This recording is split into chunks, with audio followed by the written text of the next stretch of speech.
That's one of the cooler lines I've ever done. All right, guys, I was just recently up on the west side and I found a really cool creek to go exploring, and I hit it one time previous to this and I said, I need to film this creek because it's really cool. So I decided while we're here, I didn't have anyone to help me film, so I went down to Best Buy about 45 minutes away from where I was staying and went and picked up a Insta360 camera and started just trying to find unique angles, hanging it up on trees and branches above me and just trying to get different angles and see what I could get away with. Getting the settings dialed in takes a little bit, but as long as you kind of pay attention to what settings you're in, depending on how bright or shady it is, you can get some really cool shots. But hey, let's get started with this sufferfest. So literally as I was starting to run up this creek, I started to think to myself, gosh, I have a brand new tire in the van, a Plews Tough One Spec B, which is on my bike now, but it's like got 40 some hours on it, pretty worn down. I thought, let's do an A/B with the worn out tire and the new tire and just kind of see where it helps and how much does it actually help. And at what point does it actually make sense to buy a brand new tire and start using that? And you may want to cover the kids' ears a few times because I do curse at myself occasionally, but I'm not really actually mad. I actually enjoy this stuff. Just sort of talking to myself quite a bit out there, especially when I got the GoPro on. I feel like I'm kind of talking to you guys. Essentially, my goal was to kind of make it up this whole creek while staying in the creek the whole time. And I sort of only skirt it and I go outside of it 1 or 2 times just because there's just some big, huge cliff, you know, there's just no way to get up some of it, especially not having anyone else around. It wasn't worth getting too risky, but I do end up hitting some pretty bigger lines as we go here. This is actually a fairly steep uphill creek here, so you know, a lot of this stuff is really, really slippery. And one of the things I found was helping me, especially on my second run here, was just floating the front wheel up in the air, getting the front wheel off the ground right away, having as much pressure on the rear tire as possible. You'll see as I go here, I get a little bit better through more of the technical, you know, where there's some big holes I need to get through. Of course, that wouldn't really matter for Manny. Yeah, I try not to put too much pressure on myself when I'm free riding. I try to use as much caution and limit my risk. Even just walking through this stuff is tricky. That rock that's right in front of my tire is super slimy and the one after it isn't. I tried to do a move on it the other day and I failed. I'm gonna try and do it again. I think I can get it this time. It's a massive hole right there. I need to avoid that.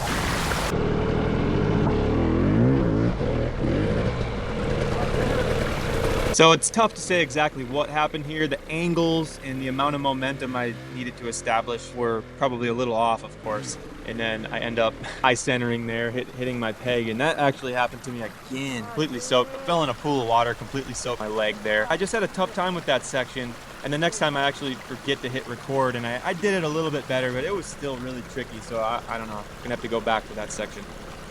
Now this next move that I end up doing here was sort of a moment when I was kind of like, all right, I'm starting to get a little bit more acclimated to this terrain, and being kind of from the desert, not riding this slimy stuff a ton, it took a second for me to get warmed up, and just carrying that front wheel a little bit higher, holding pressure on that rear wheel, and it gets so steep sometimes that it's really hard to stay back and keep pressure on the rear wheel. And establishing momentum even at really slow speeds is really a big deal in determining, you know, where we can put our body. Because obviously if you're at a stop and you're leaned back on a steep incline, you're just gonna flip over backwards. Finding that balance point can be really tricky through these rocks sometimes. Got to really believe in your training and your wheel placement and all that stuff, and really when it comes to being out in the real world, all or nothing. There's no second guessing, half-assing it, otherwise you'll end up in the water like I did. Fuck, that wasn't too bad. I'm literally going more than twice as fast as I did the other time. But keep in mind, this is a complete free ride section here. This hasn't really been ridden this year, I don't think. There's a ton of deadfall here. Dropped my bike, really smart. That part's goofy. A lot of deadfall in here and just weird stuff. Like we were just mentioning, getting that front wheel up in the air before we've even gone anywhere. That's a key skill to have through these rocky creeks or just most hard enduro situations. There's not a lot of traction. Carrying that front wheel high. Something I don't hear mentioned enough is that you need to be able to lift your front wheel from a dead stop, which means you need to actually throw your body backwards while you're trying to lift the front end up. It's a tricky concept at first, and it takes a lot of clutch and throttle control. Definitely worth practicing on a real controlled hillside before you're going out these types of situations and getting yourself into trouble. Now we start getting into some more deadfall, which starts, it starts to have me wondering, would a bigger or a brand new tire work a little bit better? In my opinion, the older tire actually does, a little bit better on just the pure rock sections. And then once you get into the deadfall, you're in like a foot or two of just loose deadfall. It just wants to spin. Now this is where, see, I really believe the collar knob will help me here. It's gonna be tough to get momentum here. We're dealing with it. My head's gotta be down. Could be a pain here. One thing I was gonna try to do is just kind of creep forward a little bit to get my rear tire kind of right below the tree, and then spin my tire a little bit to bring my bike a little bit lower, but the hill's already so steep that I didn't want to change the angle of my bike to be on more of an incline. So that's a tricky balance sometimes you got to watch out for, is when you start making launch pads for yourself. The rear end starts digging in, now the front end's way too high to get momentum. So yet another moment where I'm actually keeping my weight back as I start to drive forward, just to hold pressure on that rear tire. You'd be surprised how much deadfall I'm on top of, and just loose, crumbly stuff. And having a soft mousse with a soft tire that it actually complies to the ground and conforms to it, as opposed to trying to cut through it all the time.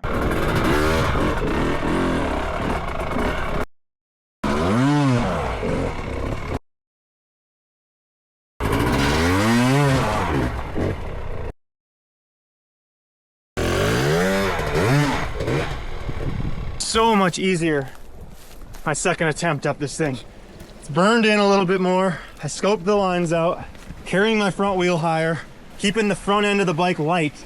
Now it looks like we might have a hill climb out of here. This is where I'm thinking this section right here will be where the new tire is going to really benefit, because the only other way is kind of side hilling out of here, and I want to stay in the creek or take the hardest line available. Now there is up the tree line here.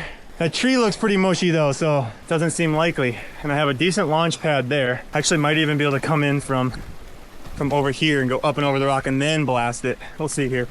You guys are watching me try to figure stuff out on a dirt bike. That's hard enduro. One more second. This is cool if I do it right. I always put this thing on. I feel after riding without it. What happens if it malfunctions and falls down while you're riding?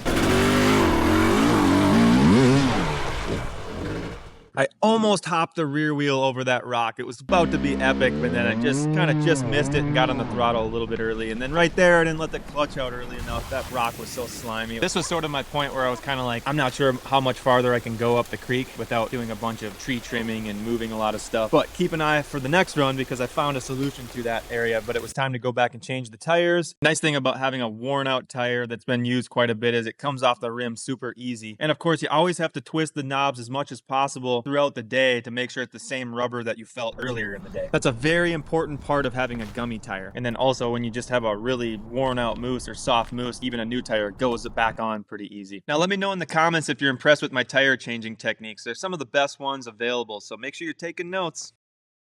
For anyone wondering how soft you can go with your mousse, you can see I've cut the top off my mousse, maybe 25% off the top, and then I have some spots cut out inner part of the mousse as well, also with holes in it. So you can go pretty darn soft, and believe it or not, some of the professionals actually go even softer depending on the course that they're riding or the type of terrain that they're riding. So we got the new tire on, and now we're ready for the final run here. And honestly, I was not too proud of that first 100 feet of the trail there. This next part was a lot better. I told myself I was going to keep my feet on the pegs. That final run, I was going to really kill it, and I didn't. It's really easy to start being a little bit too hard on yourself if things don't go how you planned. I try to ride with a little bit of abandon. I'm trying to work on not dwelling on the mistakes, and overall just trying to keep moving forward. Now, my immediate impression of the new tire, just riding through this first section, I honestly could not feel a huge difference riding with the old tire versus the new tire. Where I did feel a difference was on the fire road on the way up. It was like a Jeep trail that was really, really rocky. That is where I felt it wasn't wasn't as harsh on the rim. It wasn't going straight to the rim right away. Just having the taller knobs gives you a little bit more cushion just riding along.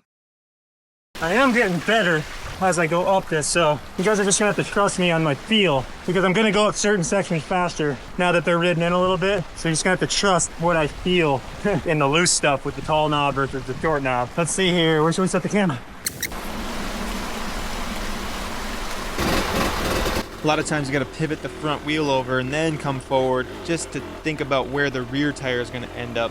Like this spot right here, I'm trying to get to that perfect spot for my rear tire to have a launch pad.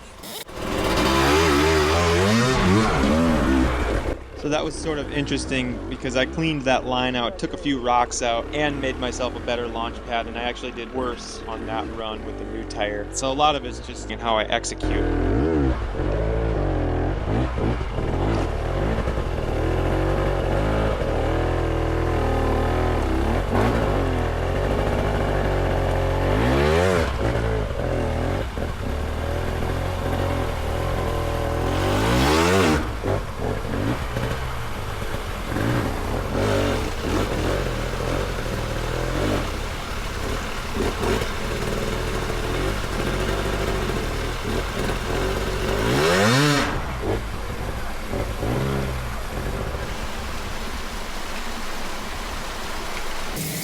The newer tire might be the way to go for more guys. Obviously technique is a pretty big deal. Goggles coming off. I forgot to hit record.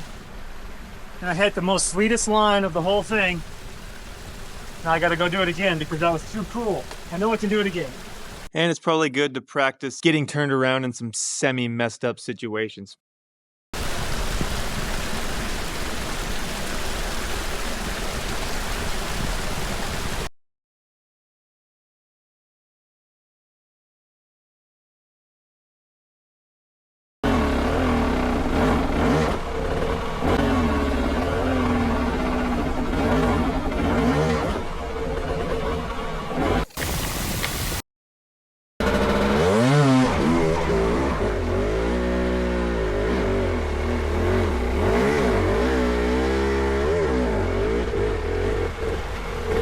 Second gear, that's why I was in second, I was supposed to be in first. Yeah, I made a mistake. Always pay attention to what gear you're in.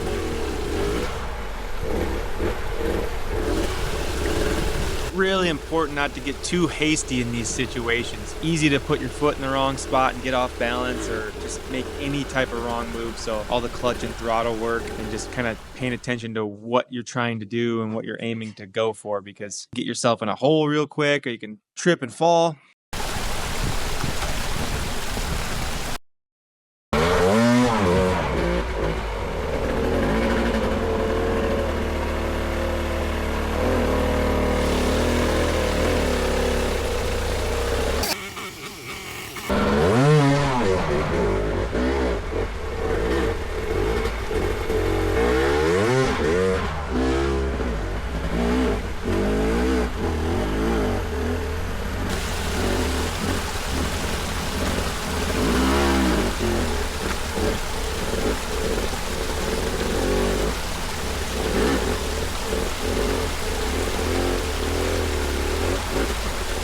It's a good example, I think, what I just did. I did that, I hit that same exact line, I think 5 times now. And it's a good example of giving yourself time to get a feel, get acclimated through certain terrain.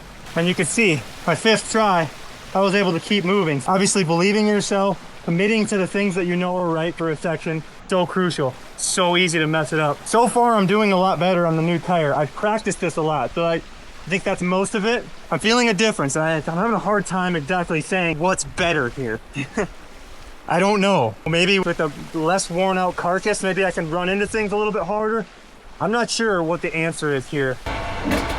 And I think the fact that we're splitting hairs here between a tire that has over 40 hours on it and a brand new tire is pretty interesting, and it kind of just goes to show that a lot of it is the technique, and that when the knobs get worn down, it's still the same rubber. So if you're committed to that no spinning most of the time, trying not to spin, not going to be that much different. You're going to get a couple percentage points here and there through the more really loose stuff. But in reality, if you were in a race or even most trail situations, you're going to have a lot more loose stuff than just riding in creeks the whole time. So essentially, I'll just come out and say it, the brand new tire is going to be better, you know, overall. And that might seem pretty obvious, but at the same time, a lot of guys tend to jump to blaming the tire if it doesn't have a fresh knob on it at all times. So you need to keep in mind that you can actually get quite a bit done with just about no knobs on the tire and a proper moose setup.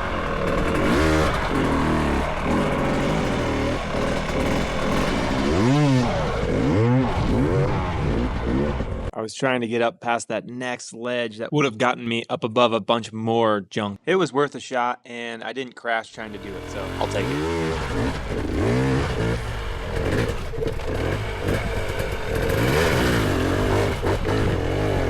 Again, being able to float that front wheel and carry it over to certain spots before dropping it into a big hole or just some sort of trouble.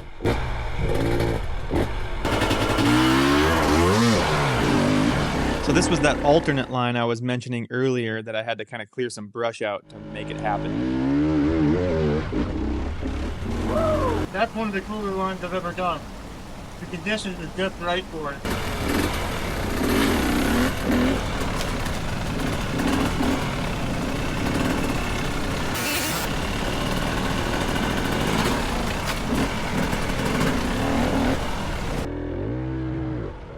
Now that's proper moose action right there. But I didn't execute again. And I had a little bit of luck on my side rolling back that nicely. Now that wasn't a perfect run, but this next thing that happens right there, that to me is a thing of beauty. That's just a good demonstration of just how sticky that tire is. Of course, you could hear my bike, it's just super low RPM and trying to get my weight back over that rear tire. You can see this is a really slippery slab here.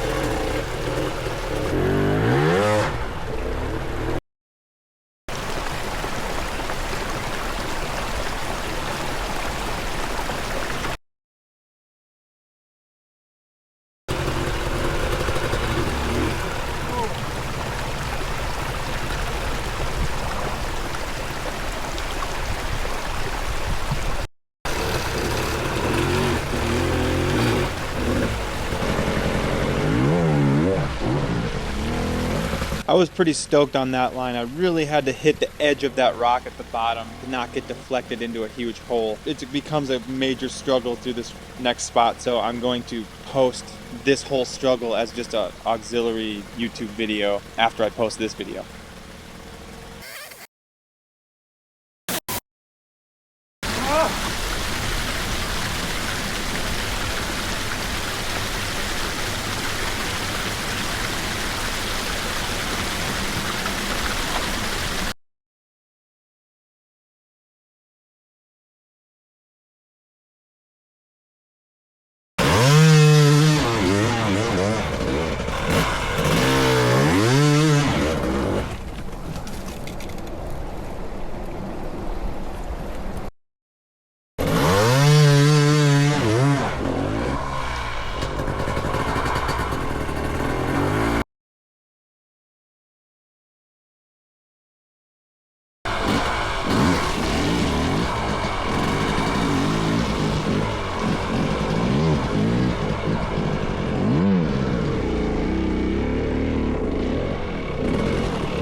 Well, that was definitely better with the taller knobs. Pretty cool. Getting the job done.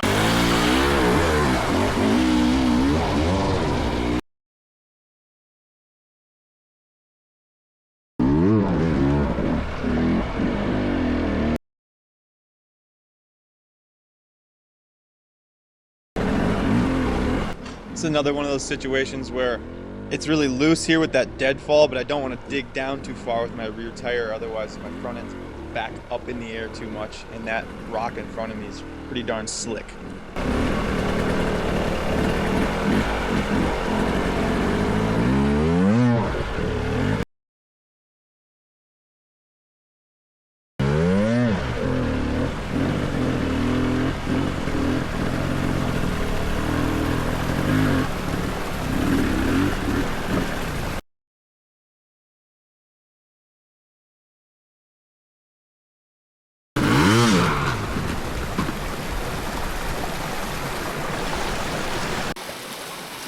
All right, I'm starting to get tired now. I'm pretty tired. Think I'll go home now.